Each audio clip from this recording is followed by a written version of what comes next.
Hello everyone, welcome back to another episode of Technologyglance.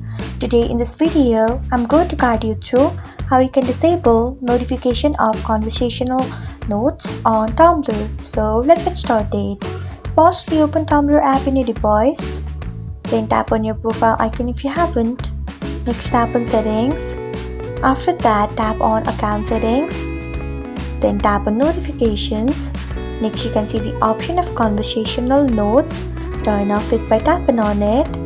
So, this is how you can disable conversational notes on Tumblr. Thanks for watching. If you found this guide helpful, we would love it if you hit the thumbs up button below.